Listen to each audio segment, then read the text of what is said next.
Hi everyone!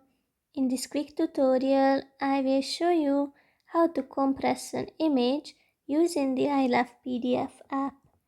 Just open the app and go to the tools.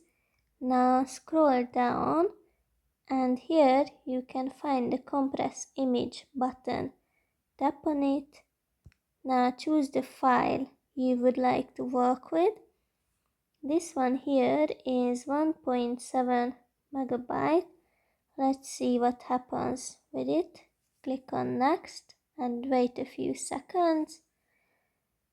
Now let's see the file. We can see that it's been compressed. It's only 361 kilobyte now.